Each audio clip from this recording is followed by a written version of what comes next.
연금저축과 IRP 계좌 다 가지고 있습니다. 그런데 연말정산 때문에 넣는 700만 원, 과연 어디에 넣어야 될까요? 이거 정확하게 대답하는 분 많지 않습니다. 자, 연말정산 시즌이 다가오고 있습니다. 직장인들이 돌려받는 이 13월의 월급, 저도 굉장히 기대가 큰데요. 이 13월의 월급을 늘릴 가장 좋고 쉬운 방법이 바로 이 세액공제 상품을 이용하는 거죠. 연금저축과 IRP입니다. 그런데 이 두 상품이 조금 다르고요. 그런데 이 차이들에 대해서 좀 헷갈리기도 합니다. 그래서 오늘 제가 확실하게 이 문제를 한번 정리를 해드리겠습니다.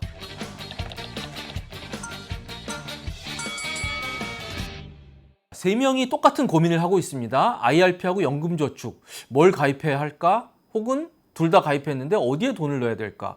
이 세 명이 고민을 하고 있습니다. 나 근로시는 오로지 관심이 연말정산입니다. 연말정산 때 세액공제 효과를 극대화할 수 있는 게 과연 뭐냐라는 질문을 했고요. 나 초년씨는 연말정산에 더해서 투자까지 생각을 하고 있네요. 본인은 굉장히 공격적인 투자 성향이고 또 비교적 장기로 투자를 생각하고 있습니다. 나 노후씨는 인출을 생각하고 있네요. 그렇죠. 사람이 어떻게 될지 모르기 때문에 돈을 넣을 땐 넣지만 또 빼는 것이 좀 쉬웠으면 좋겠다 하는 고민을 하고 있습니다. 저 세 명의 사례에서 과연 어떤 상품에 이 700만 원을 넣어야 되겠습니까? 세액공제 혜택부터 한번 정리를 해보겠습니다. 자, 우선 연금저축은 400만 원까지 되고요. IRP는 700만 원까지 됩니다. 그리고 이 합계는 어쨌든 700만 원까지 세액공제를 해줍니다. 세액공제율은 소득에 따라서 조금 다른데요. 소득이 좀 낮으면 16.5%, 그리고 조금 소득이 높으면 13.2%를 세액공제를 해줍니다. 이 얘기는 뭐냐? 이 나근로시처럼 연말정산에 관심이 있다 그러면 무조건 IRP 계좌라는 건 만들어야 된다는 얘기가 됩니다.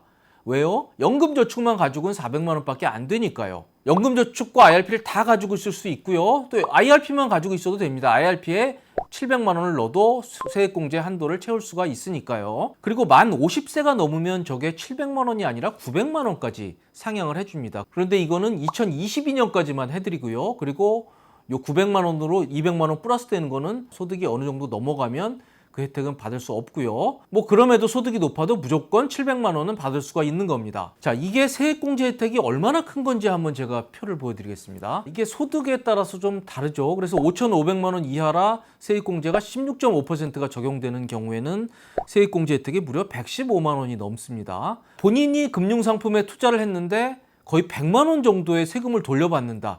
이보다 매력적인 금융상품이 어디 있겠습니까? 이거는 무조건 한도만큼은 채워 넣는 것이 정말 세테크의 기본 중에 기본이라고 봅니다. 자, 그럼 저희가 제일 처음에 제기했던 그 질문에 한번 답을 드리도록 하겠습니다.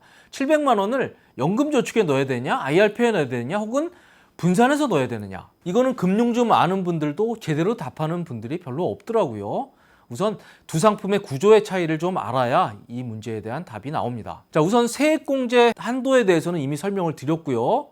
그런데 이게 연금저축과 IRP는 실제로 그게 운영되는 형태가 좀 다릅니다. 이 IRP는 이 퇴직자들의 퇴직금을 기본으로 하고 있기 때문에요. 법에서 제한된 게 굉장히 많습니다. 근로자들의 노후 자금 안정성 때문에요.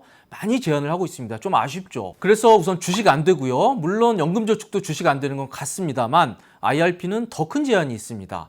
우선 주식형 펀드나 뭐 채권 혹은 ETF 같은 게 가능은 해요. 그런데 제한이 있죠.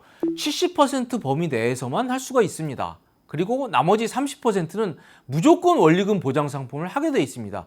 예적금이라든지요, 혹은 채권 혼합형 펀드 정도를 30%로 무조건 반영을 해야 되고요. 조금 위험 자산이라고 볼 수 있는 주식형 펀드나 ETF 같은 것들은 70% 내에서만 할 수가 있습니다. 자, 이 얘기는 뭐냐? IRP는 세액공제 측면에서는 매우 훌륭합니다만 본인의 투자 성향이 공격적이다 싶으면 IRP는 좀 제한이 많다고 보시면 되겠습니다. 반면에 연금저축은 이런 제한 아무것도 없습니다. 그냥 100%다 본인이 어떤 ETF, 어떤 주식형 펀드에 다 넣을 수가 있어요. 그래서 좀 더 공격적인 투자가 가능하죠. 본인이 은퇴가 좀 남아있고 좀 공격적으로 투자해보고 싶다 하면은 일단 400만 원은 연금저축에 넣는 게 맞습니다. 그리고 나머지 700만 원 세액공제 한도를 위해서 나머지 300만 원은 IRP에 넣는 두 가지 계좌를 다 활용하는 것을 전문가들은 권하고 있습니다. 그리고 또 하나 이슈가 있습니다. 중도 인출이라는 거죠. 자, 연금저축이나 IRP는 중도에 인출하면 손해가 좀 있습니다. 그래서 본인이 저 연금저축 들 때 본인은 절대로 55세 전에 해지 안 하겠다 이렇게 결심을 하지만요. 사람이 살다 보면 또 이런저런 일이 생깁니다. 분명히 중간에 인출해야 될 일이 생길 수 있습니다. 그런데 인출 면에서 IRP와 연금저축은 크게 다릅니다. 자, 인출 측면에서 IRP는 꽝입니다. 자, IRP는 법에서 딱 정한 경우에 해당할 경우에만 중도 인출이 가능합니다. 이게 뭐 6개월 이상 요양 혹은 뭐 개인회생, 파산, 천재지변 이런 겁니다. 그리고 무주택자의 주택구입, 전세보증금 이런 명확한 사유가 있을 경우에만 중도 인출이 가능합니다. 따라서 IRP는 이런 사항이 딱 적용이 되지 않으면 중도에 인출을 못합니다. 그냥 IRP 계좌를 깨지 않으면 절대로 인출이 안 되는 게 IRP 계좌입니다. 반면에 연금저축계좌는 일부를 인출하는 게 가능합니다. 굳이 계좌 안 깨고요. 일부 금액을 인출하는 게 가능합니다. 자, 저 표에도 나오는데요. 경제적 사정에 따라서 IRP는 계약을 전부 해지하지 않으면 중도 인출할 수 없고요. 반면에 연금저축은 본인의 경제 사정에 따라서 필요한 일부 금액을, 물론 전부는 안 됩니다. 필요한 일부 금액을 인출하고 연금저축은 그대로 유지할 수 있는 결정적인 차이가 있습니다. 본인이 중간에 인출할 가능성이 크다 그러면 그거는 일단 연금저축을 우선적으로 고려하는 게 맞다고 볼 수 있습니다. 자, 그런데 연금저축이 비록 중간에 일부 인출이 가능하다고 해도요. 이 세금 측면에서 중도 인출은 절대로 바람직하지 않습니다. 이 연금저축과 IRP는 한마디로 세금 혜택 때문에 하는 거거든요. 그 세금 혜택을 받기 위해서는 55세 이후에 10년 이상에 걸쳐서 수령해야 의미가 있는 겁니다. 중간에 해지하거나요, 혹은 중도 인출할 경우에 그런 세금 혜택의 의미가 없어집니다. 중도 해지 혹은 중도 인출할 경우엔요, 연금소득세에 적용되는 이 낮은 세율의 저리과세가 아니라 16.5% 기타 소득세로 그냥 세금이 부과가 됩니다. 그리고 이것도요, 이 세액공제 때문에 납입한 금액 플러스 그 돈으로 굴린 운용수익까지 합쳐서 16.5%가 과세되기 때문에 세금 측면에서 굉장히 큰 불이익이 오는 겁니다. 자, 예를 한번 볼게요. 저분은 근로소득 6천만 원 근로자입니다. 그리고 이 세금 혜택 때문에 연말정산 앞두고 700만 원을 납입을 했습니다. 그래서 그 700만 원에 대해서 2% 운용수익이 생겼다고 한번 가정을 해보겠습니다. 그러면 저분은 700만 원 납입 때문에 세액공제 혜택 13.2%를 받아서요, 92만 4천 원을 세금을 돌려받습니다. 그리고 2%의 수익이 나서요, 14만 원 혜택을 받습니다. 결국 이 세금 혜택 받은 것과 그리고 운용수익을 합치니까 106만 4천 원의 혜택을 본 것이 됩니다. 그리고 결국 이분은 나중에 55세 이후에 연금으로 타게 될 때요, 이 낮은 세율로 저리로 과세가 되는데요, 그때 5.5%를 곱하면 세금은 39만 3천 원 정도가 되네요. 따라서 혜택본 106만 원에서 39만 원을 빼면 수익은 한 67만 원 정도 혜택을 본다, 이렇게 계산을 하면 되겠습니다. 그런데 저분이 700만 원 넣은 거를 중간에 다른 사정 때문에 중도 해지한다 혹은 중도 인출한다, 그러면 어떻게 될까요? 일단 저분은 혜택은 106만 4천 원을 받습니다. 그런데 중도 인출하게 되면서 이 저리 과세가 아니라 기타 소득세 16.5%로 과세를 한다고 했죠. 그것도 납입한 금액과 운용수익까지 합쳐서 16.5%를 과세를 합니다. 그러면 이 돈이 117만 8천 원에 달합니다. 자, 결국 이 얘기는 뭐죠? 106만 원 혜택 보고 결국 나중에 세금으로 117만 원을 토해냈다는 얘기가 됩니다. 한마디로 손해죠. 그래서 본인이 연말정산 때문에 세금 혜택 보려고 돈 넣었다가 오히려 세금을 더 내게 되는 이런 황당한 경우가 발생하게 됩니다. 아무튼 이 연금저축과 IRP는 중간에 절대로 찾아서는 안 되는 상품이다. 이게 제가 여러 번 반복해서 말씀을 드리고 있는데요. 자, 그런데 우리가 또 세상을 너무 그렇게 빡빡하게 살면 너무 힘들잖아요. 그래서 예외도 좀 두고 있습니다. 자, 이게 부득이한 인출 사유들을 정리한 표입니다. 잘 보시면요, 저런 사유들에 해당되면 그럴 경우에는 인출이 가능한 경우가 있고요. 저게 IRP와 연금계좌가 좀 다릅니다. 연금저축이 한마디로 좀 사유가 넓습니다. 그래서 예를 들어서 3개월 이상 요양의료비가 필요할 경우에는요, IRP는 중도 인출이 안 되지만 연금저축은 가능하네요. 6개월 이상 의료비가 필요하다 그러면 두 상품 다 중도 인출이 가능하고요. 그래서 요거를 한번 주의 깊게 보시고요. 또 하나 있습니다. 중도 인출을 할 경우에 기타 소득세 16.5%를 매기지 않고 저리로 낮은 세율로 과세하는 경우가 있고요.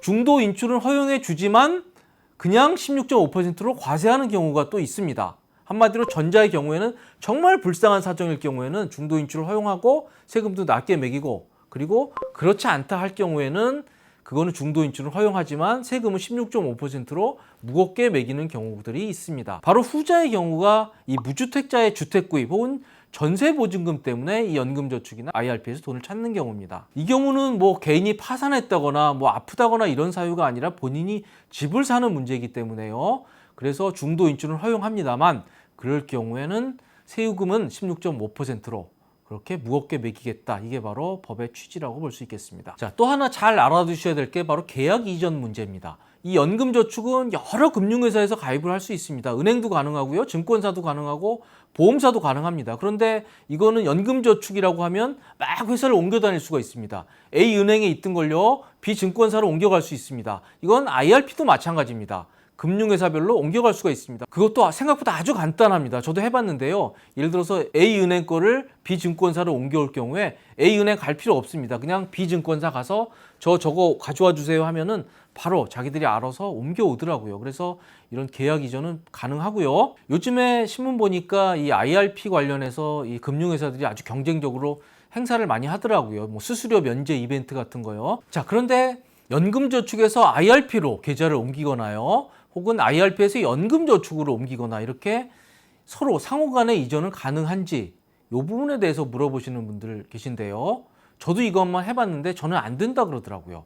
그래서 왜 안 되는지 알아봤더니 요건이 있습니다. 우선 만 55세 이상 돼야 되고요. 그리고 5년 이상 가입을 해야 됩니다. 그리고 중요한 게 저 3번입니다. 이전할 경우에는요. 일부는 안 되고 전액을 써야 됩니다. 저 1, 2, 3번 조건이 충족한다고 하면 더 IRP와 연금저축 간 이전은 가능하지만 저 요건이 안 되면 현재로서는 이전을 허용하지 않고 있습니다. 그리고 이 계좌 이전과 관련해서 제가 기존 영상에서 한번 설명을 드렸는데요. 대개 연말정산 700만 원 때문에 연금저축과 IRP 두 계좌를 다 운영하고 계신 분들이 많을 겁니다. 그런데 이 두 계좌를 합치는 것은 결코 바람직하지 않다고 봅니다. 인출 순서 때문에 그렇고요. 이 내용이 궁금하시면 제가 기존에 올렸던 이 영상 다시 한번 보시면 큰 도움이 될 것으로 생각이 됩니다. 자, 오늘 내용은 좀 복잡하셨을 겁니다. 그래도 이 본인의 금융상품에 관한 아주 중요한 절세 정보를 담고 있습니다. 좀 헷갈리실 때마다 이 영상을 좀 반복해서 시청해 주시면 큰 도움이 될 것으로 생각이 됩니다. 오늘도 구독, 좋아요 꼭 부탁드리겠습니다. 감사드립니다.